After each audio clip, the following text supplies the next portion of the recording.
நண்பர்களுக்கு வணக்கம். கோவை கிழங்கு திருவிழா வேலைகள் விழா எல்லாம் போன வாரம் முடிஞ்சு மறுபடி தைப்பட்டம் பக்கம் கொஞ்சம் எட்டி பார்க்க ஆரம்பிச்சிருக்கிறேன். ஒரு மாதமாகவே கிழங்கு திருவிழாவுக்கு எக்கச்சக்கமான வேலைகள். பெருசாக தைப்பட்டத்தில் நேரம் செலவிட முடியலை. தை மாதம் ஆரம்பித்த கொஞ்சம் செடிகளை காப்பாற்றி கொண்டு வரதை மட்டும்தான் பார்த்துட்டு இருந்தேன். ஜனவரியில் தைப்பட்டம் ஆரம்பிக்கும்போது நம்ம கனவு தோட்டத்தில் ஆடிப்பட்டத்தை விட தைப்பட்டம் சிறப்பாக வரும்னு எதிர்பார்க்குறேன்னு சொல்லியிருந்தேன். அதுக்கு ஒரு சில காரணங்களையும் சொல்லியிருந்தேன். பிப்ரவரி அப்டேட்டில் நீ என்ன பில்டப் பண்ணுறதுன்னு மயில் வச்ச எல்லா நாற்றுகளையும் காலி பண்ணிட்டுன்னு புலம்புற மாதிரி ஆகிப்போச்சு.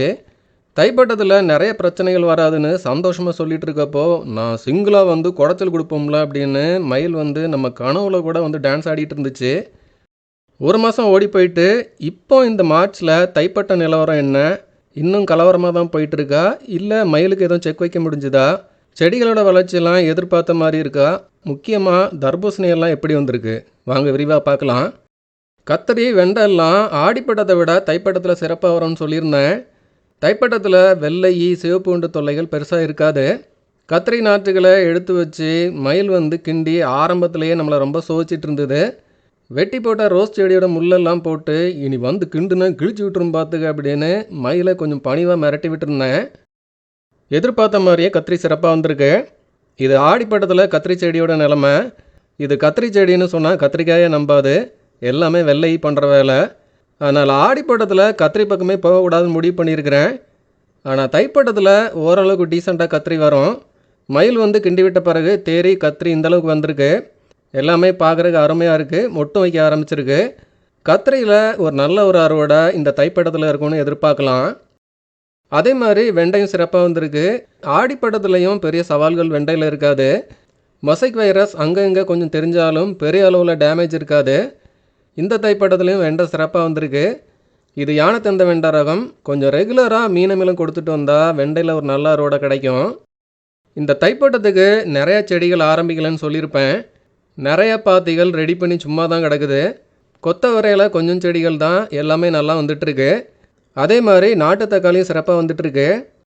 மிளகா மயில் அதையும் மொட்டை அடித்து இந்த மாதிரி நின்றுட்டு இருந்தது. அதுவும் இப்போ தான் தேறி வந்துட்டுருக்குது.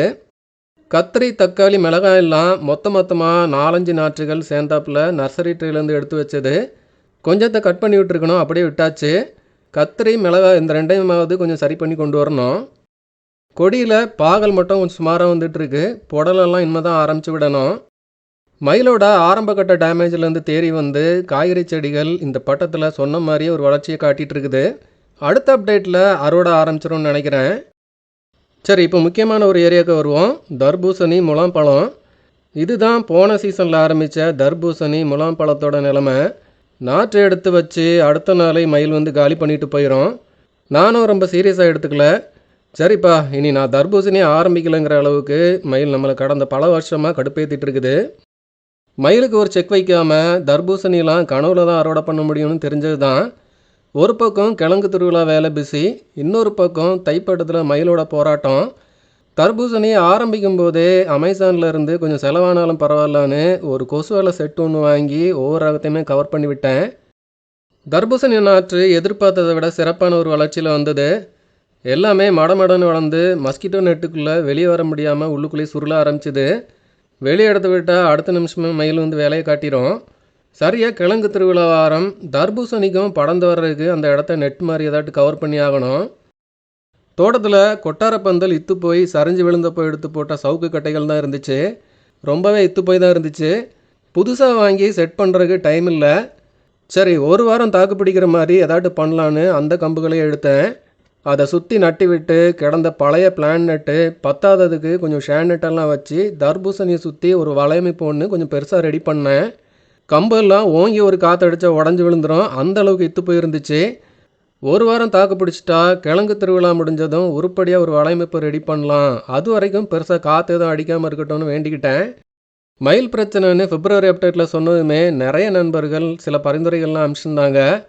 சும்மா துணி பயிருந்தால் கட்டி விடுங்க, சிமெண்ட் சாக்கு இருந்தாலும் காற்றுல பறக்கிற மாதிரி கட்டி விட்டால் மயில் அந்த பக்கம் வராது அப்படின்னு சொல்லியிருந்தாங்க. ஏதாட்டு கிளிட்டராகிற மாதிரி பழைய சீடி எதையாட்டு கூட கட்டலாம்னு சில சஜஷன் முந்தைய கேள்விப்பட்டிருக்கிறேன். அமெரிக்காவில் இருந்தப்போ வாங்கிட்டு வந்த ஒரு டிவிடி பேக் ரொம்ப நாளாக சும்மா கிடந்துச்சு. எல்லாமே பிளாங்க் டிவிடி தான். சரி, இனிமேல் டிவிடி பன் பண்ணிலாம் நம்ம ஒன்றும் பண்ண போகிறதில்ல.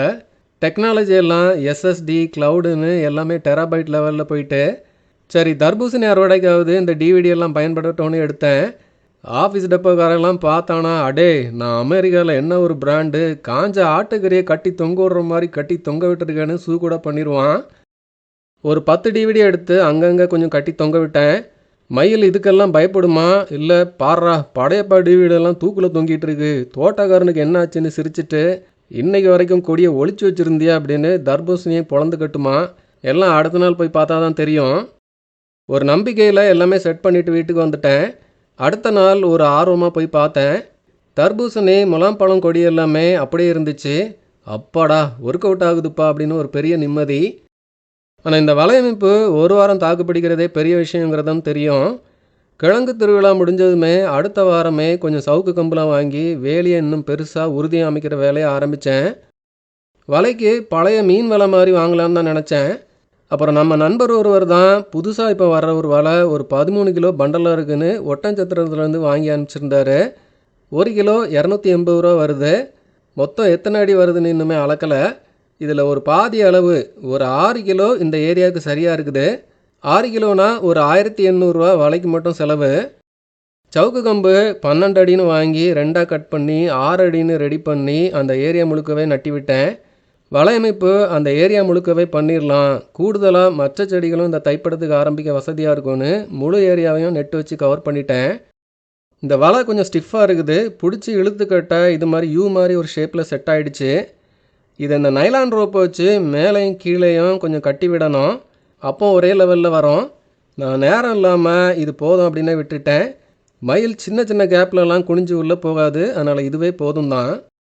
அப்புறம் கொஞ்சம் குறுக்க மறுக்க நைலான் த்ரெட்டு வச்சு கட்டி அதில் டிவிடியை தொங்க விட்டேன். மற்ற ஏரியாவில் வெறுமனே நைலான் த்ரெட்டை மட்டும் கொஞ்சம் குறுக்க கட்டி விட்டேன். அங்கங்கே நைலான் கயிறு போகிறதுனால மயில் அப்படியே லேண்ட் ஆகாது. அதனால் செடி இல்லாத காலி இடத்துலலாம் வெறும் நைலான் கயிறு மட்டும் கட்டி விட்டால் மொத்த ஏரியாவும் சேஃப் ஆயிரும். என்ன கொஞ்சம் உயரம் கம்மியாக இருக்கிறதுனால அப்பு கமல் மாதிரி நம்ம கொஞ்சம் நடக்க வேண்டியிருக்கும். ரொம்ப உயரமாக வச்சு அமைச்சாலும் மயில் பக்கவாட்டிலையும் இறங்கிடும். அதே மாதிரி ரொம்ப உயரமாக இருந்தால் அதுக்கும் பயமும் வராது. சுற்றி வலைலாம் கட்டி விட்டதுக்கப்புறம் தர்பூசணி இப்போ நல்லா ஃப்ரீயாக பெரிய ஏரியாவில் படார ஆரம்பிச்சிருக்கு. கனவு தோட்டம் ஆரம்பித்து 6 வருஷம் ஆகுது. இன்றைக்கி வரைக்கும் தர்பூசணி இந்த அளவுக்கு செழிப்பாக வந்ததில்லை. இது வரைக்கும் ஆரம்பித்து ஒரு அறுவடை கூட எடுத்ததில்லை. இந்த தடவை இந்த கொடியோட வளர்ச்சியை பார்க்கும்போது அவ்வளோ சந்தோஷம். இயற்கையும் நமக்கு சப்போர்ட் பண்ணுதுன்னு ஒரு நம்பிக்கை. மயில் அங்கேயே தான் சுற்றிட்டு இருக்கு. அந்த ஃபோம் பிளாக் மேட்டு பாத்திலெல்லாம் கிண்டி விட்டுட்டு தான் இருக்குது. ஆனால் இந்த வலை அமைப்பு பக்கம் வர்றதில்லை. இந்த அமைப்பு மயிலை நெருங்க விடாமல் வைக்க ஒரு நல்ல உத்தி தான். தோட்டத்துக்குள்ளே இன்னொரு தோட்டங்கிற மாதிரி கம்பி வேலிக்குள்ளே மறுபடியும் ஒரு வேலி அமைப்பு. மயில் பிரச்சனையை சரி பண்ண வேறு வழியும் நமக்கு இல்லை. மயில் பிரச்சனைன்னு வருஷம் புலம்பி இந்த வருஷம்தான் ஒரு ஸ்டெப் அதை சரி பண்ணலான்னு எடுத்து வச்சுருக்கிறேன். தர்பூசணி அறுவடை எடுக்கும்போது தான் இதோட ரிசல்ட் எப்படி, இது மட்டும் மயிலை அண்ட விடாமல் பார்த்துக்க செஞ்சால் போதுமானு சொல்லலாம். தர்பூசணி கையில் கிடைக்கிற வரைக்கும் இன்னுமே சவால்கள் இருக்குது. கொடியை அடிக்க போகிற வெயிலுக்கு தோன்றாமல் தாக்கு பிடிச்சி வரணும். இதே செழிப்போடு வந்தால் தான் ஓரளவுக்கு தர்பூசணி விளைச்சல் இருக்கும். ஆடிப்பட்ட அளவுக்கு இல்லைனாலும் சிவப்பூண்டு தொல்லை கொஞ்சம் இருக்குது. முலாம்பழத்தெல்லாம் ஏதோ லேசாக டேமேஜ் பண்ணிகிட்டு இருக்குது. இதெல்லாம் சமாளித்தாதான் நம்ம கையில் ஒரு நல்ல அறுவடை கிடைக்கும்.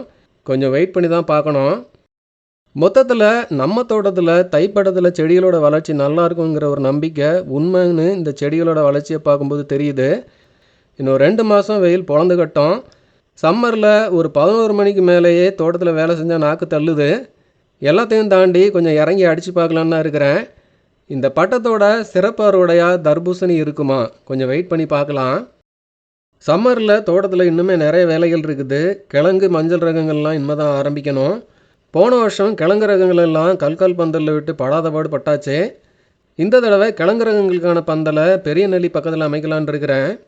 இதுக்கு முந்தைய தர்பூசணி இருக்கிற இடத்துல தான் கொட்டார பந்தல் இருந்துச்சு.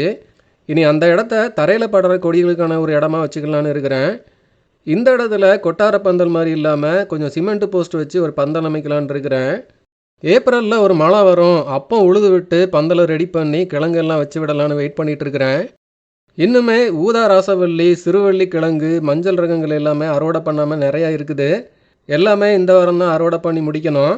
அடுத்த வாரம் கிழங்கு மஞ்சள் ரகங்கள் அறுவடை, விதைக்கிழங்கு விற்பனை பற்றி ஒரு வீடியோ கொடுக்குறேன். தேவைப்படுற நண்பர்கள் வாங்கி கிழங்கெல்லாம் ஆரம்பிக்கலாம். அவ்வளோதாங்க. தைப்பட்டம் கொஞ்சம் சவாலாக ஆரம்பித்து இப்போ பாசிட்டிவாக போயிட்டுருக்குது. தர்பூசணி வளர்ச்சியை பார்த்ததும் இன்னும் கொஞ்சம் கூட ஆரம்பித்து பார்க்கலான்னு ஒரு ஆசை வந்திருக்கு. இன்னும் கொஞ்சம் கூடுதல் காய்கறி செடிகளும் ஆரம்பித்து விடணும். வெண்டை கத்திரி எல்லாம் அடுத்த அப்டேட்டில் ஓரளவுக்கு காய்க்க ஆரம்பிச்சிருக்கோம். அறுவடை எடுக்க ஆரம்பிச்சிருப்பேன்னு நினைக்கிறேன். பழமரங்கள்லையும் நிறைய அப்டேட் இருக்குது. புதுசாக சில மாமரங்கள் எல்லாம் தடவை பூக்க ஆரம்பிச்சிருக்கு. முடிஞ்சால் பழமரங்கள் அப்டேட் வீடியோவும் சீக்கிரம் கொடுக்குறேன். உங்கள் தைப்பட்டம் எப்படி போயிட்டுருக்கு? கிழங்கு மஞ்சள் ரகங்கள் எல்லாம் ஆரம்பிச்சிட்டிங்களா? கமெண்ட்டில் சொல்லுங்கள். வீடியோ பற்றி உங்களுக்கு கருத்துக்களை சொல்லுங்கள். வீடியோ பிடிச்சிருந்தால் லைக் பண்ணுங்கள், உங்கள் நண்பர்களுக்கு ஷேர் பண்ணுங்கள். இது வரைக்கும் சேனலை சப்ஸ்கிரைப் பண்ண நண்பர்கள் மறக்காமல் சேனலை சப்ஸ்கிரைப் பண்ணிக்கோங்க. நன்றி.